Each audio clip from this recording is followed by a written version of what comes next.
La radio qui vous parle de NBA, c'est Radio Off Basket. Le basketball, c'est mieux à la radio.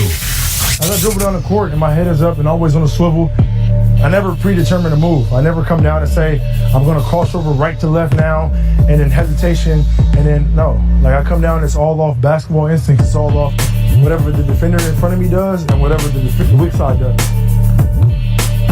You know, everybody thinks the NBA is just all athletic or all being able to shoot. No, you still need those fundamentals from when you were taught to an 8-year-old to, you know, when you're a 28, 29-year-old in the NBA. There's a lot of moves and a lot of decision making that you have to make within a small time frame in order to be one of those elite guys. So as I come down, my head is up, and I just, oh, got you. That right there happens in 2 seconds, maybe less than that. It got to be a quick decision. Obviously, I'm a playmaker, and I got to make sure I get all my guys involved, but I'm a scorer as well. So as I come down as a playmaker and scorer, myself is first, get by him, then I make the next decision. If he comes to step up, I throw the lob to Clint. If he doesn't step up, I go dunk the ball. If the big comes over and helps, and that guy sinks in, then I got one of my shooters in the corner, all right? Well, if I don't like that move, or he doesn't go for that move, then I have to find another move to create the balance that I need for a shot. Might be behind the back, in and out, hezzy, side step, he jumps for it, hesitation. Now I gotta make my 4 or 5 decisions that we just talked about. That's another thing. If you wanna make your teammates better, you wanna pass the ball, the passes gotta be efficient, they gotta be on point, on target. Wherever you are, work on your passes. It's easy. But that takes a lot of hard work. Whatever I do in the game, I work on it every single day. Repetition every single day. I'm not gonna work on something that I don't do in the game that I wouldn't try in the game because it's just a waste of time. And I think a lot of kids are doing that nowadays. You know, working on different moves because you see different trainers or different whatever, some on Instagram. No, this is about going in the gym, putting the work in, something that you need to work on and want to be great at for your hour or 2 hours or however long you're gonna do it. And don't just sit in the gym wasting your time. That's what it is.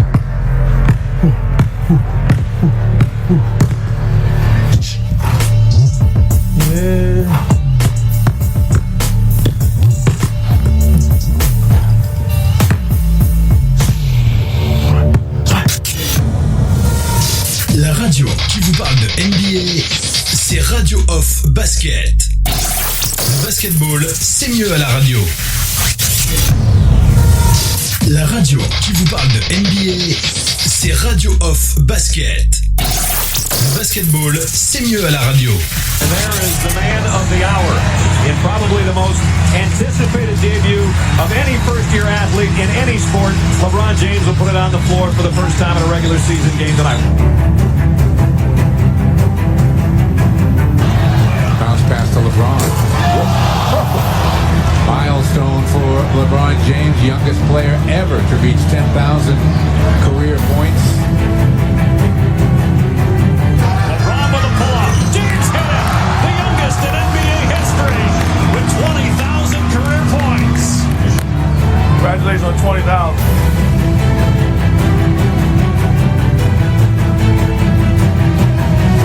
LeBron James has passed Shaquille O'Neal on the NBA all-time scoring list. And there it is. Haven't been many. Only the 7th player ever and the quickest to get to 30,000. LeBron James. You have to tip your cap to one of the all-time greats.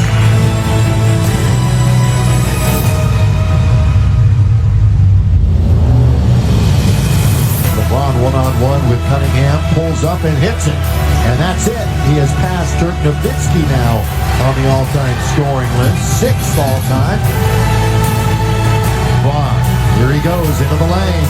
And count of it goes! He goes! He's tied Wilt for number 5, and he can pass him with a free throw. The 5th leading scorer in NBA history, passing the great Wilt Chamberlain.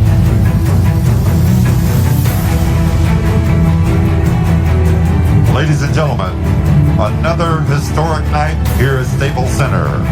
At the 5:38 mark with his basket, LeBron James moved past Michael Jordan and to sole possession of 4th place on the NBA's all-time scoring list.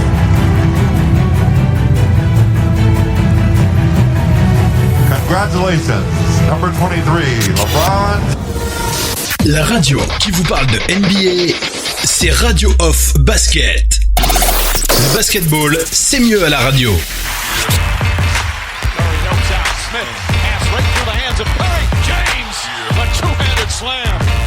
Against superior competition. Curry. Bergeron back to Curry, corner three. Pressure that Steph Curry just put on Kyrie Irving pulls up, stops on a dime and banks it. This is a tough time right now. They've already given up 5 threes. Green the drive, left hand. I think the game is play the game. I think he's overthinking. Just got to be aggressive and attack the basket. Thank you, Josh. Livingston to jumper, not down in numbers. +8 for Cleveland. James drives in hard. Nice. Green gets away from Shumpert. Layup. Count it. And a foul at the other end. Puts it in. Plays 6 minutes. J.R. Smith with a hand in his face. Nails that two-pointer. Another three-pointer. Curry with the 3 fouls, picks him up. J.R. Smith tries another 3. That's good. J.R. Smith with Curry with the 3 fouls. James passes it off. Smith another 3. That's good. Bienvenue la famille, bienvenue à toute la famille du basketball. Merci les amis, merci d'être connectés sur le parquet de la Radio Off comme à votre habitude toute la semaine. On confie basket et bien en direct live comme à son habitude. Toute la semaine, voilà, je me répète, sur le parquet de la Radio Off. Allez, aujourd'hui, nous sommes revenus dans nos classiques avec Total Africa NBA, mesdames et messieurs. Total Africa NBA, donc tous les dimanches à partir de 23h sur les parquets de la Radio Off, comme à notre habitude. Et on va enchaîner, on va commencer comme il est de tradition par présenter les panélistes qui sont présents sur le parquet. On va commencer par aller du côté de Paris. On va accueillir Missy qui est avec nous ce soir. Bonsoir Missy, est-ce que tu nous entends?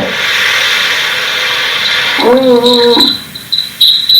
Vas-y, exprime-toi. Oui, bonsoir à tous. On a vécu vraiment une fin de finale assistante. Oui. Par contre, on t'entend un peu, c'est un peu brouillon là. Est-ce que tu peux voir pour essayer de voir ton micro Vas-y pour voir. Oui, tu m'entends mieux là. Voilà, c'est beaucoup mieux. Vas-y, c'est beaucoup mieux. Oui. Donc en fait, on a vécu cette fin de finale assistante. En même temps, quand c'est terminé, on a dit qu'il était temps que ça se termine pour les Warriors. Oui, il était vraiment temps que ça se termine pour les Warriors, Missy. Alors, on va bien entendu revenir là-dessus. Je fais rapidement le point sur le programme de ce soir. On va faire le point sur ces finales NBA, sur cette. On va pas refaire l'histoire, mais on va revivre encore. On va donner nos impressions sur ce merveilleux champion, les Raptors de Toronto. Une équipe qui a cela de particulier quand même, qu'elle regroupe quand même des forces hors États-Unis, on va dire ça comme ça, que ce soit du côté de l'Afrique que du côté de l'Europe. Donc c'est quand même la particularité de cette équipe, que ce soit au niveau du front office et au niveau du staff et de l'équipe. Donc une équipe, qu'est-ce qu'on va dire, c'est pluri quoi, on va utiliser quel terme, bon bref, mais Missy trouvera le mot à ma place. Bon bref, vous m'aurez compris.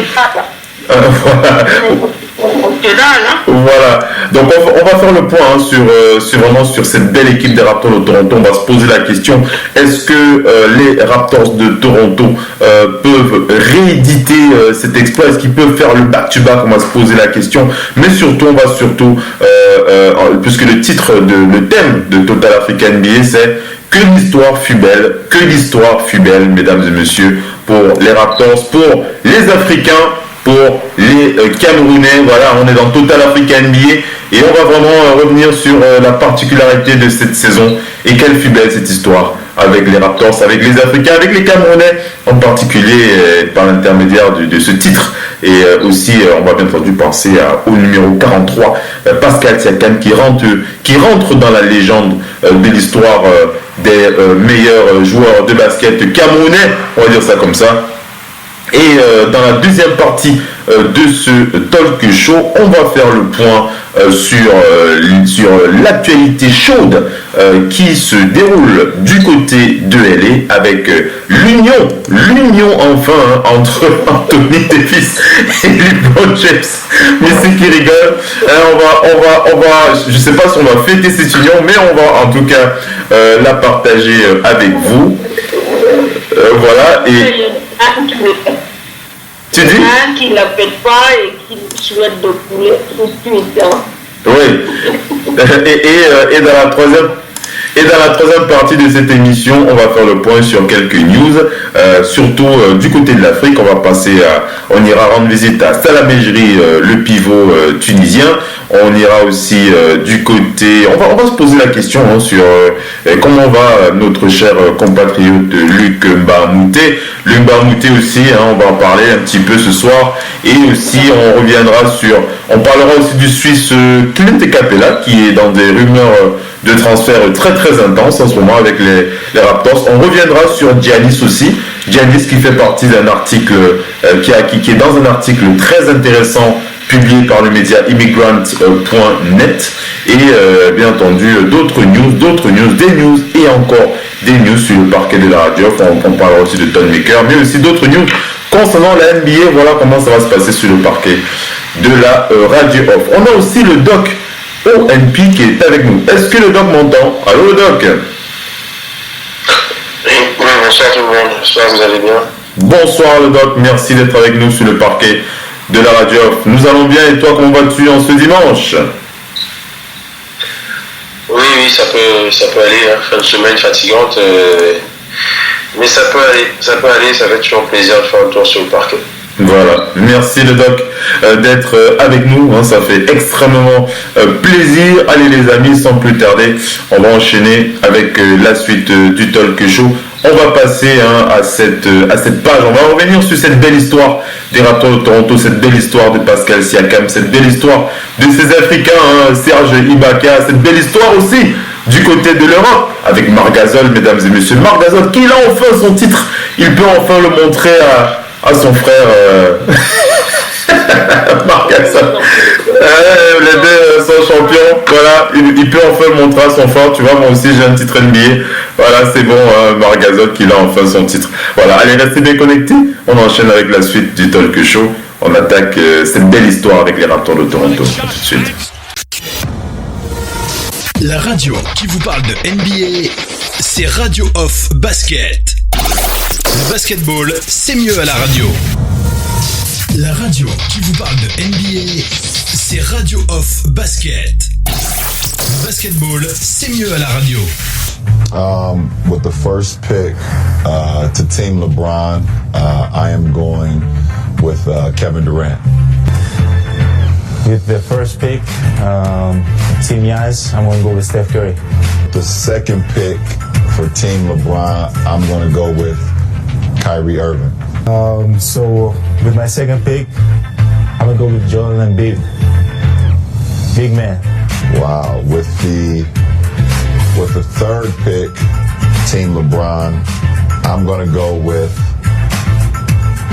Kawhi Leonard. With the third pick of Team Giannis, I'm going to go with Paul George. He'll be balling out this season. With my final pick in the first round, I'm going to go with James Harden. By default, the last starter available is Kemba Walker of the hometown Charlotte Hornets. So, Giannis, you will be getting Kemba Walker to complete. La radio qui vous parle de NBA, c'est Radio Off Basket. Le basketball, c'est mieux à la radio.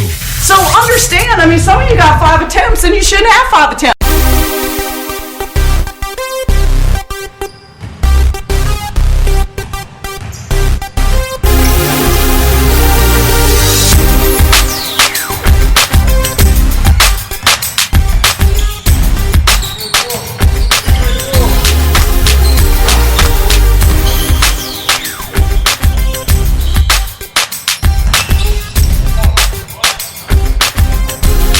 ce talk show. Nous sommes de retour sur le parquet de la radio. Première partie de ce talk show Total Africa NBA et sur les chapeaux de roue. Et on va revenir sur cette belle histoire avec les Raptors de Toronto. Quelle équipe avoir joué et aussi quel joueur, Kawhi Leonard, celui que moi j'appelle, en tout cas moi c'est mon envie, c'est mon envie de dire ça. Moi je l'appelle, c'est mon nouveau MJ. Voilà, allez, vous pouvez me taper sur la tête si vous voulez, c'est pas grave, pour moi c'est mon nouveau MJ, Kawhi Leonard, un joueur tout à fait exceptionnel. Allez les amis, au-delà de ce que moi j'ai envie de dire, je vais d'abord laisser s'exprimer les panélistes. Commençons par le Doc ONB, on laisse parler le Doc, et après Missy qui donne son avis, son impression sur cette belle histoire avec les Raptors de Toronto, et surtout cette belle histoire africaine, faut le dire, cette belle histoire africaine, que ce soit avec le Congolais Serge Ibaka, le Camerounais Pascal Siakam ou encore le Nigérian Oji Anunoby. C'est vraiment une très très belle histoire. Le Doc ONB, et après Missy, le Doc. Oui. Alors le Doc, à chaud, comment est-ce que tu as envie de t'exprimer sur cette belle histoire du côté de Toronto, une équipe qui a pu aller au bout de son objectif. Vas-y. Oui, c'est la belle histoire, comme tu as dit, hein. Cette année, au début, on savait que c'était une équipe forte de la conférence Est, mais on ne les attendait pas jusque-là, même encore au début des playoffs. Donc, il y a des années comme ça, on se rappelle cette fameuse finale 2004, hein, où les Pistons, c'est en regardant de près qu'on a vu qu'ils étaient vraiment forts. Mais sur le papier, en début de saison et au courant de la saison, personne ne miserait sur eux. Et il y a des équipes comme ça qui chaque année arrivent à prouver sur le terrain. Arrivent à prouver sur le terrain, à faire gagner ce respect, c'est-à-dire par la force de leur jeu, vous gagnez leur respect. Et au final, on se dit, en les voyant jouer, mais putain, ils sont forts. En fait, ils sont très forts. Et ça fait partie il y a des saisons comme ça, on se rappelle Dallas, hein, Dallas l'a fait. On s'est dit, mais Dallas ne peut pas. Et finalement, quand tu voyais Dallas jouer, tu dis, mais qu'est-ce qu'ils sont forts, qu'est-ce qu'ils jouent bien. Qu'est-ce qu'ils jouent bien. Même ces fameux Warriors, en 2015, on se dit, bon, ils peuvent pas quand même, mais tu les vois jouer malgré les blessures adverses, tu te dis quand même, mais ils jouent bien en fait. C'est enfin les Warriors que tout le monde attendait depuis une belle génération qui se forme. Et il y a des saisons comme ça. Après, moi, je le dis toujours, ces Raptors n'avaient pas prévu cette éclosion vraiment comme on dit, sur une échelle mathématique du -1 au +8 d'un Pascal Siakam, qui était très bon pour son niveau l'année dernière, mais pour notre niveau à nous, Camerounais. Mais pour la NBA, c'était un prospect intéressant juste, et qui est passé subitement d'un joueur de grande valeur à cette année. Ça a tout changé pour eux, hein. Vraiment, ça a tout changé parce que personne n'aurait, Kyle Lowry à lui seul n'aurait pas pu épauler Kawhi Leonard. Jamais de la vie. Kyle Lowry a fait des très bons matchs à partir des finales de conférence. Ah, ça, c'est sûr. Il n'aurait pas pu épauler sur toute une campagne de playoffs. Il n'aurait pas pu épauler. À deux, il n'aurait pas pu. Même si on rajoute Gasol, il n'aurait pas pu. Même Van Vliet, il n'aurait pas pu. Donc, on peut se dire que la belle surprise pour eux, hein, ça arrive comme ça il y a des années, la belle surprise, c'est qu'ils ont un jeune homme qu'ils envoyaient en J-League il y a encore 2 ans, et qui, cette année, est l'artisan principal. Parce que moi je dis Kawhi Leonard est star depuis, après son retour nous surprend. Après 1 an sans jouer, il est très fort. Mais l'artisan principal, c'est la valeur ajoutée, le facteur X, qui n'était pas prévu. Et pour moi, je peux te dire, moi j'aurais de Rosanne, j'aurais de la mauvaise foi en disant, écoutez, j'avais pas Gasol et Pascal Siakam. Je ne pense pas que les gars nous battent chaque année comme ça. Je les avais pas, parce qu'au final, c'est que LeBron James qui les a battus. Donc, avec un peu de mauvaise foi, ils pourraient s'orienter comme ça. Moi, pour finir, Mais en gros, quand je dis mauvaise foi, c'est que quelque part, personne ne peut prouver qu'il a tort. Ouais. On peut lui dire, mais comment le prouver, puisque les faits sont là, les faits écrits, on ne reviendra jamais sur l'histoire. Donc, mais les faits écrits sont là, on a vu, game 1, Pascal Siakam, sans ses points. Je sais pas, il finit meilleur marqueur, 30 combien de points, combien de rebonds. Pascal Siakam, le meilleur marqueur du premier match et du dernier match. Donc, puis c'est un symbole quand même, non? Du dernier match aussi. C'est un symbole. Le dernier match aussi, qui se joue à un tir. Donc, sans son niveau de step-up à 26 ou 27 points, s'il se fiche encore à 15 points, les Warriors passent. Sans sa présence là, cette finale, ils ne la gagnent pas. Et je ne pense même pas qu'ils arrivent en finale NBA. Déjà, je pense que les Sixers les éliminent sans Pascal Siakam. Ouais. Donc, on peut se dire que voilà, la valeur ajoutée et honneur à lui aussi. Après, comme beaucoup le pensent, moi je suis juste peiné. Les blessures font partie du jeu, mais moi les blessures long terme qui empêchent un joueur de jouer sur des mois voire des années, c'est ça qui me dérange. Que les Warriors se soient blessés, ça arrive, mais le type de blessure me laisse un goût amer. Oui. Me laisse un goût amer, mais vraiment amer, parce que moi je vois. Et d'ailleurs, Adam Silver en a parlé un petit peu. On reviendra sur Kevin Durant d'ailleurs pour informer les auditeurs sur l'état de cette blessure. Oui, vas-y. Change non seulement la finale, mais ça arrive. Franchement, ça arrive. Mais l'ampleur des blessures met même déjà pas en péril, parce que la NBA restera là. La NBA, la ligue est plus forte que les joueurs. Mais on a vu quand même que certains joueurs, leur absence, comme LeBron James, dans les playoffs, changent le business terriblement. Mais ce genre de blessure long terme, ça redistribue l'échiquier non seulement des trades de cet été, de tous les trades, mais en plus de la saison prochaine. Bien sûr. Donc, ça me laisse un petit peu amer, parce que je pense que les Raptors auraient pu quand même les battre. Ne serait-ce qu'avec Clay, avec qui je suis persuadé que non, mais ne serait-ce qu'avec Clay, ça aurait été à égalité un peu, et ils auraient pu les battre, mais ce truc des blessures, surtout dans des moments chauds, ça m'a laissé un petit goût amer. J'aurais aimé, parce que j'y croyais que les Raptors allaient finir ça au Game 7 ou au pire. J'y croyais vraiment, parce que je pense qu'ils étaient plus forts que les Warriors sans Kevin Durant. Mais ça me laisse un goût amer quand même sur cette finale, et surtout l'ampleur de ces blessures. Tu vois, ça restera comme la finale gagnée parce que. C'est ça qui me dérange aussi. Et même pour les Raptors, c'est même pas pour les Warriors. Pour les Raptors, eux-mêmes, ils doivent fêter leur titre, mais ça restera. Je pense qu'ils vont essayer de revenir ensemble pour dire, comme Kawhi Leonard a dit, j'ai envie de battre KD en santé. Oui, à 100%. Parce que ça restera toujours le truc. Oui, vous vous rappelez de votre titre quand tous les joueurs des Warriors se sont blessés? Ça restera. Je pense que moi, je suis peiné de cet aspect-là, parce que je pense qu'ils les auraient battus. Ils avaient des chances de les battre même au complet. Oui.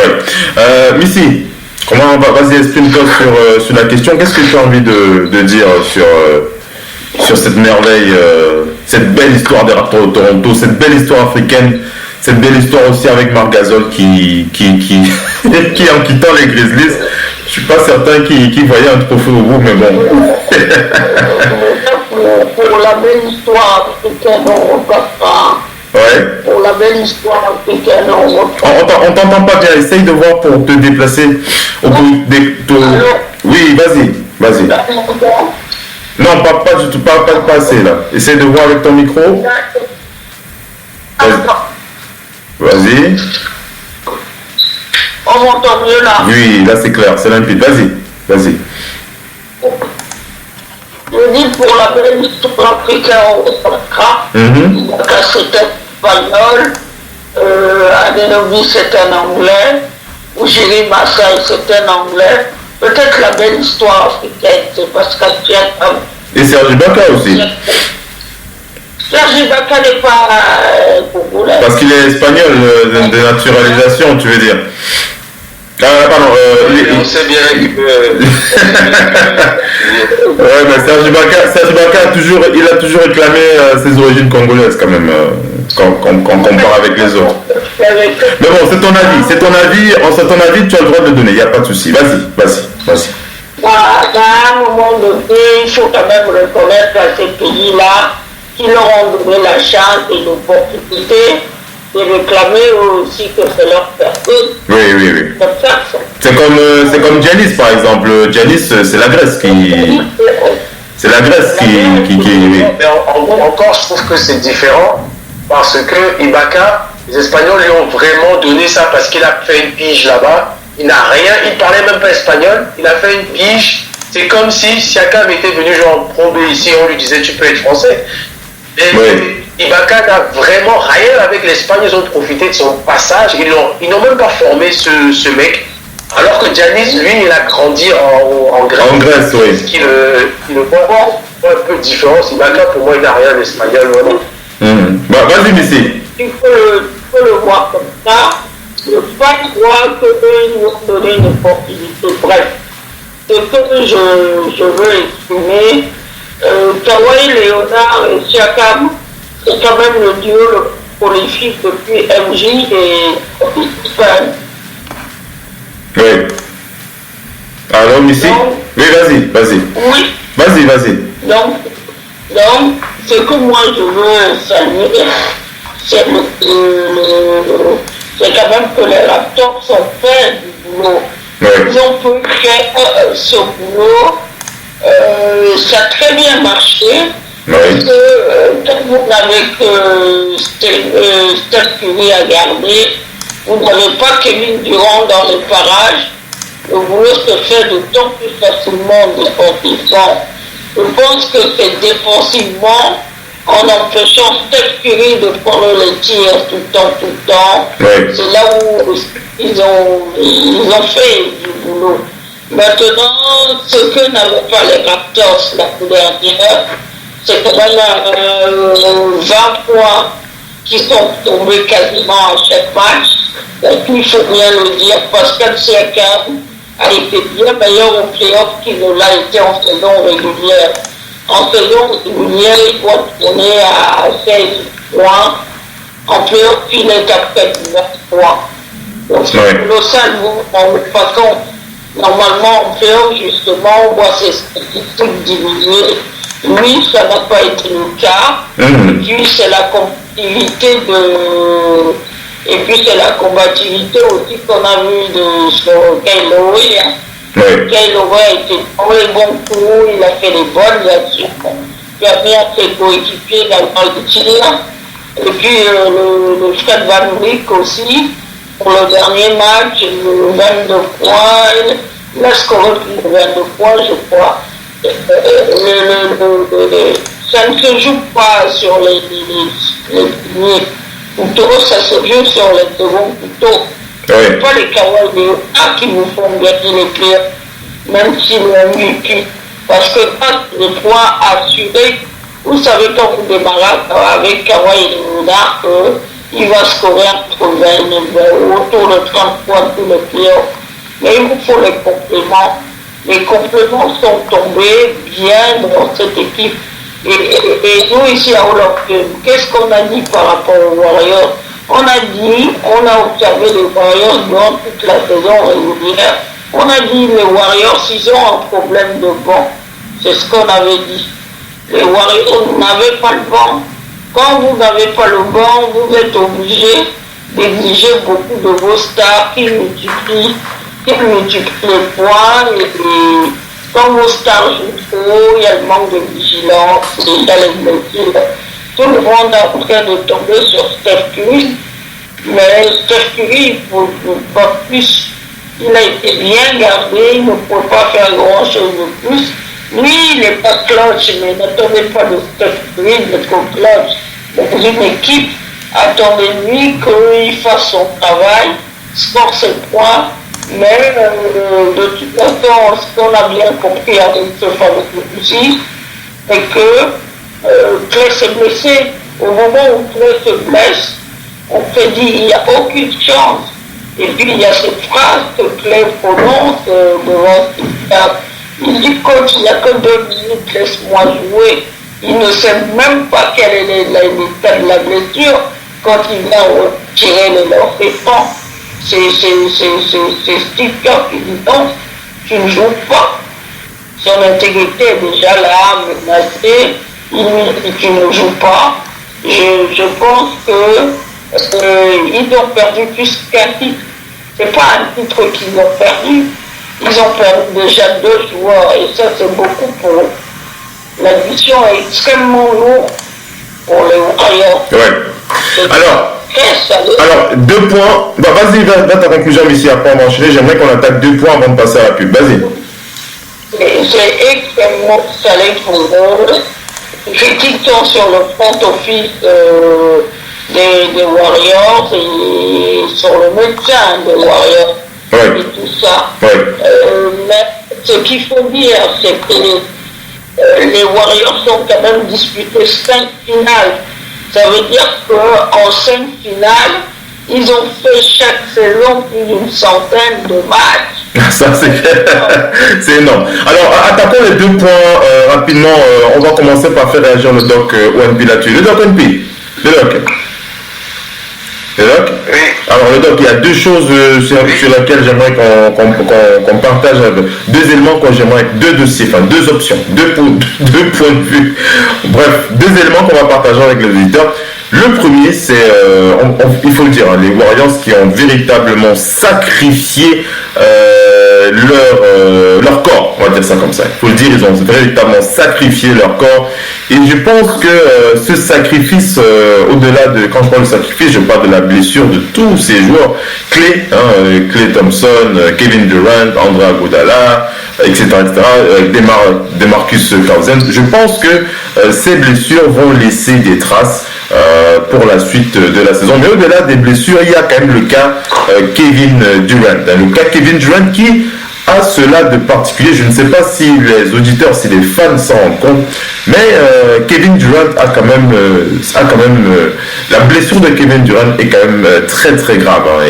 Et pour certains experts qui quand je parle des experts, je parle des médecins, des spécialistes, des médecins qui se sont penchés sur le cas de Kevin Durant avec cette déchirure du tendon d'Achille. Ils sont très rares, des joueurs à avoir réussi à retrouver leur meilleur niveau. Et pour la plupart, plus de 95% des spécialistes précisent que Kevin Durant ne sera plus jamais le joueur que nous avons connu. En tout cas, ce joueur, ils disent que alors je vous donne des inputs de ce qu'ils disent sur un article qu'on avait déjà publié sur Radio Off.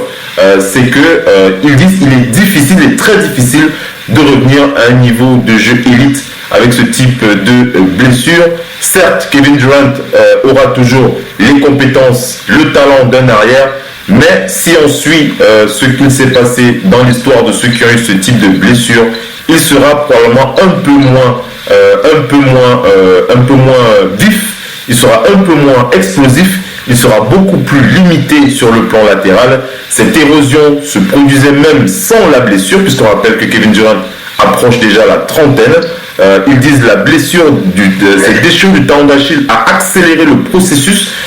Et ils disent en général, les athlètes qui reviennent d'une rupture du tendon d'Achille jouent moins de matchs et ils ont moins de minutes et ils ont moins de bonnes performances que par le passé. Il y a un médecin qui s'appelle Kelvin Pelton qui a déclaré que la baisse de production est d'environ 8%. Mais il dit que généralement lors du retour de ce type de joueur, ce n'est que dans la deuxième année qu'ils ont tendance à s'améliorer. Est-ce qu'ils peuvent bouger de façon fluide? Est-ce qu'ils peuvent attaquer le panier comme ils l'ont fait par le passé? Il dit, je pense que ça va être compliqué. L'atrophie musculaire est un problème majeur. Un joueur ne peut pas utiliser la jambe blessée pendant sa convalescence. Retrouver pleinement toute sa force au niveau de sa jambe est presque impossible. Mais il est vrai que chaque joueur est différent. Durant n'a pas besoin d'aller plus loin puisqu'il y a son coéquipier DeMarcus Cousins qui lui aussi a traversé cette période. On peut voir que DeMarcus Cousins est beaucoup plus lent aujourd'hui. Il n'a plus la vivacité qu'il avait par le passé. Et lorsque l'on revient sur les joueurs, et il rappelle aussi que Kevin Durant a aussi eu beaucoup de blessures par le passé. puisque dans le passé, Kevin Durant, il avait déjà manqué plusieurs matchs à cause d'autres blessures liées toujours à ses jambes. Donc il a dit, il est clair que Kevin Durant ne sera plus jamais un joueur capable de jouer 82 matchs. Il ne pourra être un joueur, ce sera le type de joueur que l'on va réserver pour les playoffs. Il pourra être performant à petite dose. Donc voilà, il a des antécédents de blessures assez nombreux sur sa blessure. On rappelle qu'il s'était cassé le pied en 2014-2015. Dans la saison 2014-2015, il avait raté 103 matchs en saison régulière à ce moment. On dit sur l'ensemble de sa carrière, il a raté 103 matchs en saison régulière en raison de blessures aux membres inférieurs, un pied cassé, une entorse de la cheville, une entorse du genou, etc., etc. Donc le problème de KD est quand même assez sévère. Et lorsque l'on fait le point sur les athlètes qui par le passé sont revenus à leur meilleur niveau, il y a un seul nom qui revient dans l'histoire. Il s'agit de Dominique Wilkins qui, quand il avait 32 ans, lors de sa chute en 92, à cause d'une déchirure du tendon d'Achille, il était revenu 9 mois plus tard avec une moyenne de 29 points en 71 matchs. Il avait été All-Star cette année-là, mais l'année qui avait suivi, sa production avait diminué. Donc voilà, c'est quelque chose d'assez triste comme ça qu'on partage avec les auditeurs, mais c'est la triste réalité, le doc. Il faut le dire, ce sacrifice va laisser des traces. Le doc. Oui, effectivement, c'est un petit peu ce qu'on disait l'autre fois, et que beaucoup ont dit sur les réseaux. C'est son antécédent et aussi le fait que, moi je le souligne un peu plus, qu'il ait 30 ans, je pense qu'il a 31 ou 30, je sais plus. Oui, entre 32, je dois avoir 32 ans je crois, si je dis pas de bêtises. Non, je pense qu'il n'a pas encore 32. D'accord. Mais quoi qu'il en soit, c'est un processus long, on ne sait pas, c'est très flou, mais c'est plus péjoratif.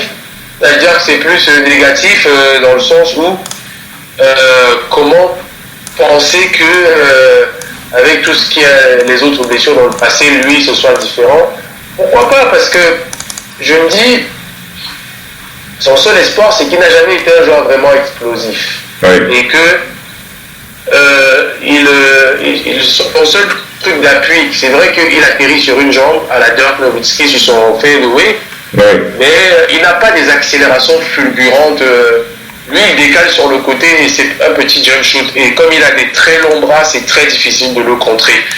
Ça a toujours été ça. C'est peut-être son seul truc parce que, en même temps, les souvenirs, Kevin Durant ne m'a jamais épaté sur ses accélérations et ses attaques du cercle violentes ou bien sa rapidité. Il m'a toujours épaté sur une adresse, décalage, adresse, ou bien il est à droit mi-distance, que ce soit à 2 mètres, 3 mètres, 4 mètres, 5 mètres, 6 mètres, 7 mètres, il a tout le mid-range et le tir extérieur. Et avec ses grands bras, on dirait que le bras du défenseur qui veut le contrer lui sert plutôt de viseur. J'ai vu des journalistes. 31 ans, le doc, tu avais raison, 31 ans. Le bras, on dirait qu'il a la main comme viseur en fait. Oui. Donc c'est ça qui peut le sauver. Mais le passé et son corps fragile, je l'avais dit l'année dernière pour DeMarcus et pour d'autres, quand tu te blesses le genou gravement, on va te soigner, mais ça va fragiliser une autre zone de ton pied. Ça va fragiliser et soit un peu plus haut au niveau des ischios, soit ça va fragiliser plus bas au niveau du mollet, au niveau de la cheville, ainsi de suite. On l'a vu pour Klay Thompson. Klay Thompson, cette histoire de la cuisse a peut-être fragilisé le genou. On ne sait pas, mais c'est pas la première fois qu'il est blessé en bas. Il a eu la cheville, ça monte. Au fur et à mesure, quand tu as un athlète qui fait beaucoup d'efforts et qui utilise beaucoup tes jambes, qui les travaille beaucoup, c'est clair et net que quand tu te blesses gravement à un endroit, sauf miracle de soin, ta prochaine blessure sera en haut ou en bas de cet endroit, soit au même endroit, ne sera pas ailleurs. Ce ne sera pas ailleurs. Et c'est ça qui fait peur, parce que pour lui, ayant déjà eu des soucis dans ses jambes, il peut revenir de ça, mais la prochaine blessure sera un choc. Peut être sur son genou, sur ses croisés, sur son mollet, on ne sait pas. Oui. On l'a vu la dernière fois qu'il s'est blessé aux Warriors quand Javale Magui tombe sur lui. Je pense qu'il tombe sur cette même jambe, mais après, Kevin Durant est obligé de manquer plusieurs matchs et de revenir en playoff pour finir le boulot commencé par Curry. Donc il est connu déjà il est adepte des blessures et ça ne va pas l'aider. Oui. Par contre, moi, l'histoire de 1 an, c'est vraiment ceux qui veulent assurer pour qu'il se soigne au maximum. Oui. Sinon, normalement, ce type de blessure, c'est avec son poids, c'est 8 mois. On ne va pas chercher le midi à midi. S'il met 1 an, c'est parce qu'un préparateur ou un chirurgien va lui dire, écoute, si tu ne veux pas courir de risque, travaille à fond pendant un mois. Oui. Parce qu'on va prendre l'exemple de Kobe Bryant qui a eu la même chose. Kobe Bryant a finalement eu ça en mars, un truc comme ça, et en novembre, il est rentré sur le terrain. Ça fait 8 mois. Donc, on peut tout me dire, si on lui projette 1 an, c'est juste pour bavarder et nous raconter que à sa place, il ne faudrait pas qu'il revienne à la date. Mais ce sont des sportifs de haut niveau. Très peu veulent attendre, surtout quand ils savent que leur corps est prêt et que le délai a été dépassé. Pour moi, si là où il signe, il peut jouer les playoffs. Là où il reste, pour moi, Kevin Durant, en début avril 2020, il est prêt. Il devrait être là. Pour moi, début avril. On va rester optimiste en tout cas. Ouais. Dominique Wilkins est revenu après 9 mois, je pense. Je pense que c'est 8-9 mois. Oui. C'était pas plus. De Marcus, c'était surprenant parce qu'avec son poids, moi, je le voyais vraiment faire 1 an et revenir en février. Les Warriors sont activés en janvier. Bon, ça a fait 11 mois avec son poids. Et c'est surtout que De Marcus, la différence, c'est que De Marcus, s'il ne se blesse pas à la cuisse en ce début de playoff, je peux vous garantir que en finale de conférence, on a déjà De Marcus à 22 points, 12 rebonds. Il était en train de retrouver son rythme. La cuisse, sa blessure à la cuisse l'a freiné. De Marcus était déjà, vers la fin de saison, quand il jouait plus de temps, De Marcus faisait déjà du 27 points et 12 rebonds, 12-13 rebonds quand on lui laissait plus de temps. Il les a fait cette saison-ci. Donc, cette blessure en playoff, le stop, donc, il faut quand même se dire qu'il avait retrouvé du rythme, ça a mis un peu plus d'1 an, il avait retrouvé du rythme, peut-être pas de l'agiter, mais en finale, on le voit dans la souffrance, surtout parce qu'il perd le rythme et qu'il se blesse à ses cuisses. Bien sûr. L'histoire de sa rupture des ligaments, sa rupture du tendon d'Achille, qu'il faut qu'il soit silent en finale. Vas-y la conclusion, puis après on va passer une petite pub, on va enchaîner. Vas-y. Kevin Durant, moi j'ai... Missy qui va réagir après la pub. J'ai espoir que là où il signe, s'il signe dans une bonne équipe, comme on dit, peut-être Brooklyn, et que Kyrie Irving peut, avec le reste de l'équipe, atteindre la 7e place ou 6e place à l'Est, j'ai espoir qu'il peut jouer. S'il reste aux Warriors, j'ai espoir que les playoffs... Qu'ils reviennent... Allez les amis, on va passer une petite pub. On revient pour la suite. Donc show Missy qui va réagir. Ensuite aussi à ce niveau, concernant ce sujet avec Kevin Durant. Allez, restez bien connectés. À tout de suite.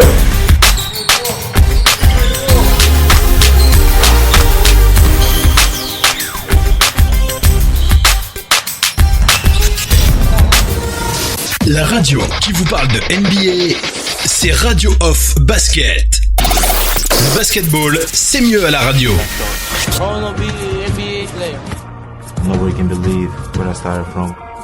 I started playing basketball in Greece when I was 12 years old. I was just a skinny kid, and I fell in love with basketball.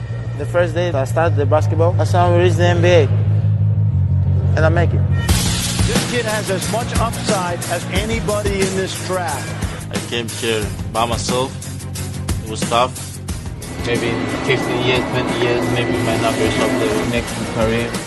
Just thinking how the national going to say my name. Antetokounmpo, Antetokounmpo. Antetokounmpo. Giannis Antetokounmpo. Work hard to change my body. Now I'm the same kid living a dream. You know who you're messing with. This is no mere mortal man we're looking at. The great basket want to go down.